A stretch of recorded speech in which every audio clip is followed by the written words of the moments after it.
My name's Maya, and I'm currently writing what will one day be a New York Times bestseller. As you can tell from the title, I am writing a childhood friends to lovers fiction romance. Yay! It's going under the alias Tide, so when I talk about it and we talk about it, we're gonna call it Tide. And I've been working on Tide for over a year now. I shared in my last video that I deleted 25,000 words and started over. I was feeling stagnant. I felt like I didn't know where the story was going. And instead of beating myself up over it and spending more time just staring at my screen, not knowing what to type, I ended up just deleting all of it, or not deleting it, putting it in a separate doc and starting a new one. But nonetheless, I started over, and now my story has a new meet cute. I have my characters being childhood friends. Changing that one little part of the plot and adding in this little storyline that they've known each other their whole lives has already changed and influenced my story so much. I like it so much more now. My main girl, her name's Rowan. Main guy, his name's Miles. The chemistry that I'm able to build is just, it is so much better now having them be childhood friends. It's that one little tweak that has actually changed the entire story, because now there's so much more depth and richness to their relationship. There's just more energy, like there's more tension going on between them because it's these two people who have known each other for so long and have never felt this thing between each other, but now magically feel it. And it's like, okay, wait, what happened now? Like, why is this going on? What are we feeling here? So weird to navigate. It's just a different dynamic than what I originally had going on with my characters. And all of that is to say, while I have spent the last couple weeks starting a new one and going through all my old work and seeing what I liked, what I didn't like, and trying to get my groove on this new draft, I can finally tell you I have done it. I have the groove down. I am off here like writing so much, like words flying out of me, and it feels great, but I am back in the zone, and I thought no better time to show you what it's like writing a book. Just take you along on a few days, typical, nothing crazy going on, just me, my laptop, writing, reading, filling out my story, and like figuring out what it's gonna be. Unfortunately, it's still freezing in New York, even though it's the end of April. We are well into spring and it should be warm. It's still freezing, so first things first, I had to put a jacket on because we're leaving the house. We're going to Barnes & Noble. That is my happy place. I love going there. I have some extra time this afternoon. Laptop, planner, notebook, where is it? Some pencils. Oh my God, and my little self-defense weapon. And we're good to go. And my book and headphones. Now we're good to go. The plan is to not buy anything, but we'll see how I do once I get inside, because I swear I can hear it. It's like a little murmur. It's the books. They're like, Maya, come buy us, buy us. Like, I can already hear them, but hopefully I will stay strong and I won't purchase anything, because my plan was to just pull out my laptop and I want to look over the chapters that I'm planning to write in these next coming days. I don't normally like to write an outline, but I did go through and just mark off each of the coming up chapters and like write what the key points need, the key story beats. So, okay, what has to happen in chapter 2 in order for me to get to chapter 3? What's the question that I'm asking myself for chapter 2 to get to 3? Things like that. I just want to look over the outline. I don't plan to actually write anything new. Maybe I'll reread what I wrote this morning, because actually I do write in the morning. I typically don't like to write in the afternoon, so mornings are my writing time. I already did it for the day, but I do want to do something writing related. So hopefully I don't buy anything.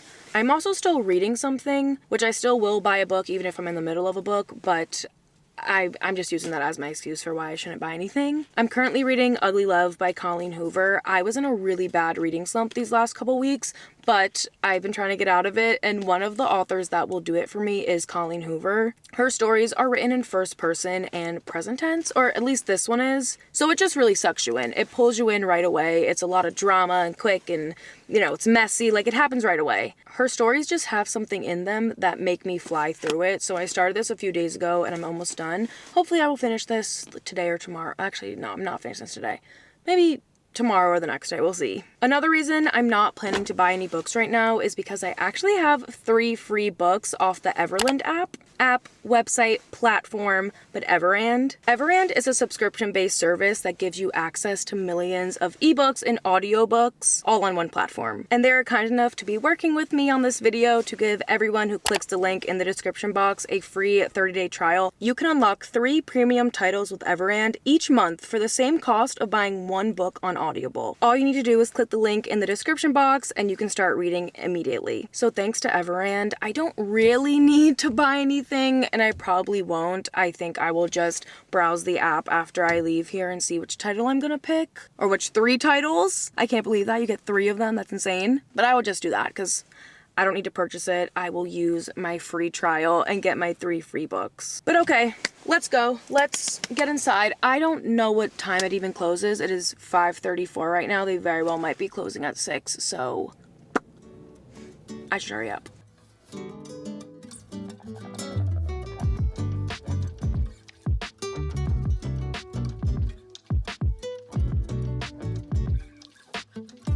I've been wanting to read Better Than the Movies by Lynn Painter, and I went in there, I saw it on the counter. That was definitely the book that was chanting to me like, come buy me, come buy me. But I didn't do it. I had self-control, and then I sat down and I checked, and look, it's on the Everand app, so I'm good.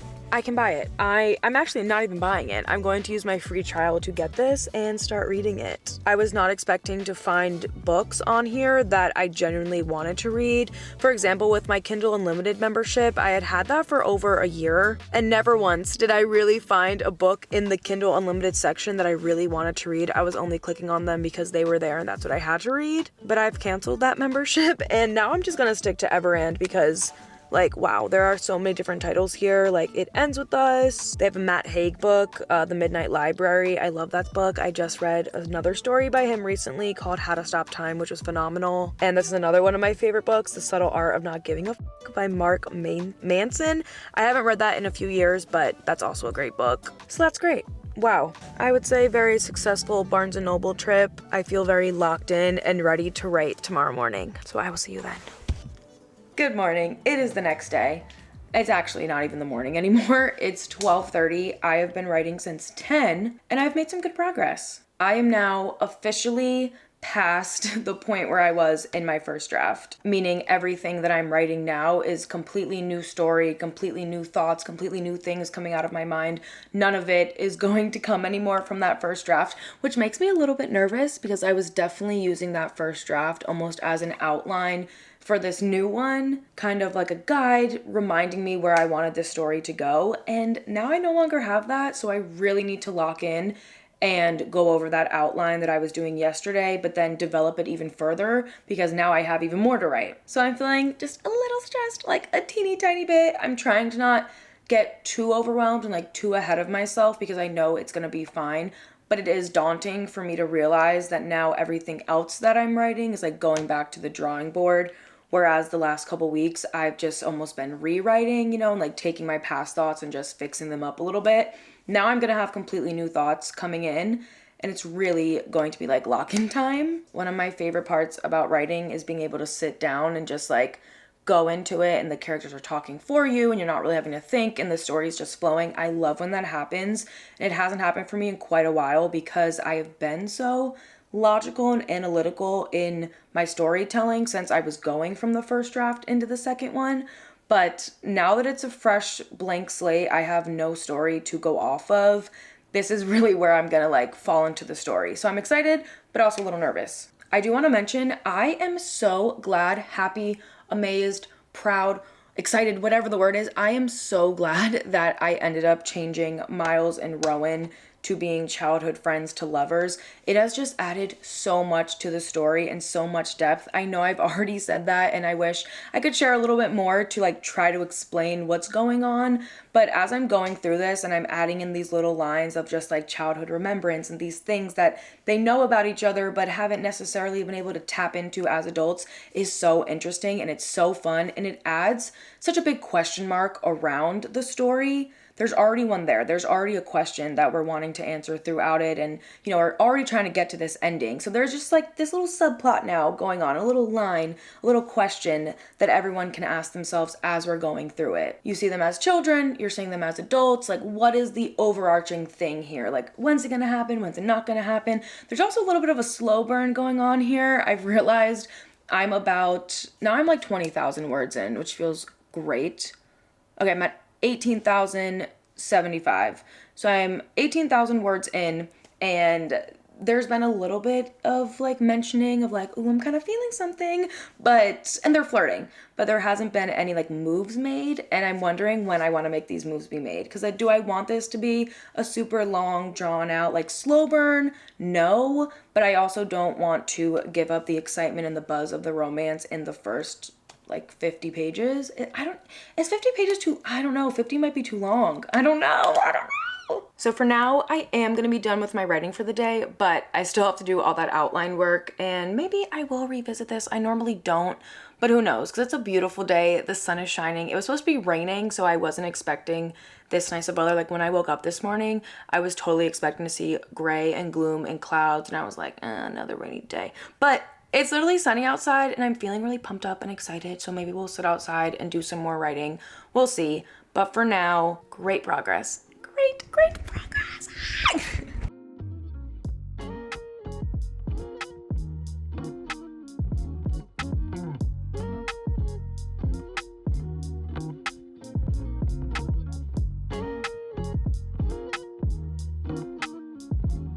The scene that I'm currently working on is taking me so much longer to get through than I thought it would, but I'm just trying to be very careful and particular and not rush through what it is I'm trying to say. At this point in the book, my characters have been racially profiled. Actually, no, I can't spoil it. I don't want to spoil anything. I don't want to run into issues when I get this published where someone's saying like, why would I publish this if you've already told the whole story on the internet? So I'm trying to be careful, but I do want to give context. My characters have been racially profiled. Rowan and Miles, they're Black, they went to HBCUs, they're African American, whatever. Like that is what their identity is. They are Black people in America. And bits and pieces of this story take place all over the world. So at this specific point, they're in London, and they've been racially profiled. And both of them are handling this experience differently. And the part that's kind of tripping me up here is I want to be concise and clear and purposeful in the point I'm trying to get across, but I'm also trying to handle it the right way. I don't want to just fling around and like throw these words out if that's not necessarily what my character means, but I also want to get the point across that this is something that deeply is bothering Rowan. Like it's deeply hurting her that this is an experience she's had. And I'm also trying to weave in the fact that this is something they are used to. They are Black people in America. This is something that they experience all the time. This is something that they've grown up knowing. Their parents have taught them that like as a Black person in this world, this is how you have to navigate it. So I'm trying to weave that in while also being sensitive to the overall plot and how this fits into that. I don't want to say I'm trying to be politically correct because that's not at all what it is, but that's almost like the same line that I'm tailing. I more so just want to make sure that my thoughts and what my character's experiencing is accurately put onto this page. So I've been mulling over this scene all morning. It took me like 2 to 3 hours just to get 100 words down. I was sitting here just rereading it over and over and over again. And I've come to the conclusion that what I have written is probably not what is going to make it into my final edit, but it's a good place to start. With this first draft, I have had a little bit of an issue with getting too particular about what I'm writing and caring more about how it reads and less about just telling the story. And ultimately, a first draft is simply just to tell yourself the story. You don't need to have all of the perfect prose. There's going to be mistakes and edits and plot holes and this and that and structural issues. Like there's going to be things wrong with this first draft. There's going to be a draft 2, there's going to be a draft 3, there's going to be an editor who goes over this. Like there's going to be so many new versions of this that what I'm writing right now doesn't need to be perfect. And that's the problem that I was having this morning. I was just stressing over it so much. So this is also a good learning lesson for me to just write, to just put down my thoughts, because I had so many of them and I didn't know how to fit them into, or how to string them in a way that made sense and was like articulated well. But what I have come up with, I am happy with for now, but like I know this is not what's going to stay. I think in a couple months when I come back to this and reread it, I'll be like, okay, like now I can regroup my thoughts, figure it out. But I also think I'm having a problem because it is so important to me to have this element in this story, and that just makes it feel like there's a lot of pressure on it because I want to do it well and I want to do it correctly. I want to not leave any stone unturned. I don't want there to be any confusion in what it is I'm trying to say. I want it to be clear, especially right now in this sense, in the climate of the world. Like hopefully this book will be published in the next like year or two, 2-3 years, I don't know. But in this climate, it is so important to me to make sure that like this is well done in my story and that it can't be misinterpreted. If you're writing something and you're having a hard time putting it into words, it probably means you should be saying it. And unfortunately, it does make me uncomfortable to write this scene because it's just not a great feeling. And I hate having to feel like, oh my God, I have to be so great in this scene and I have to put my best work into this scene specifically because I don't want it to be misinterpreted. I don't want someone to read it and get the wrong impression or think differently of my characters, which is the exact purpose of why I'm putting them in this situation to get racially profiled, because I want to challenge the minds and the people who think that that is okay and think that, you know, when someone who's not the same skin tone as them walk into a room, they should automatically like be scared of them. That's like something that I want to, you know, approach in this book and challenge. It is way too beautiful today to just be sitting up in my room typing on that laptop, so I thought it would be good to end the day on the water. I'm gonna read my book, just relax, soak up the sun. Is it not crazy though that at the beginning of this on Monday, I had a full-on winter coat on and now I'm here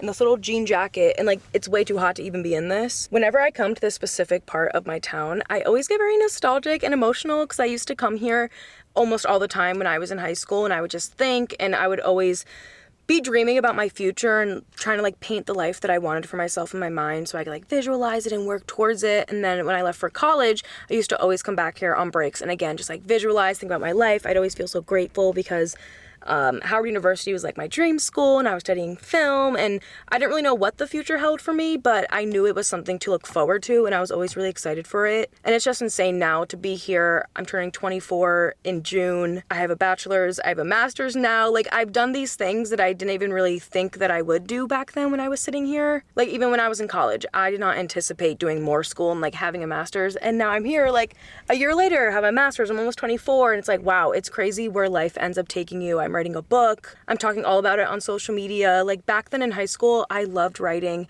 That was like always something I wanted to do. I remember telling like 2 or 3 of my friends, like, hey guys, I'm gonna write a book. I didn't share it with many people because I was a little like self-conscious about calling myself a writer. And now I'm here like being a writer. I'm published, I'm writing a book, like I'm doing the things that I dreamed of doing in high school. And even just the fact that I am able to confidently talk about it to everyone in my life and to people on the internet, like saying like, hey, I'm a writer, is such a huge, big step that I didn't anticipate myself being able to take.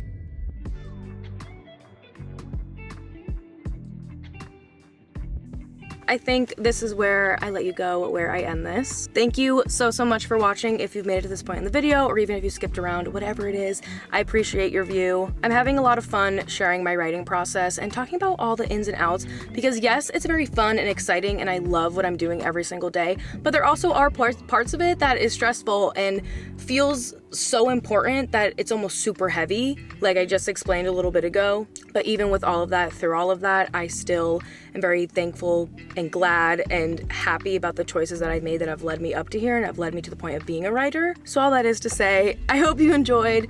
I enjoyed. I'm gonna continue sharing. If you want to see more of me, I post every day on TikTok and pretty much every day on Instagram. You'll see a little bit more of my life over there. But for now, that is it. That is all. I hope you enjoyed and I will see you very soon for a brand new video. Bye!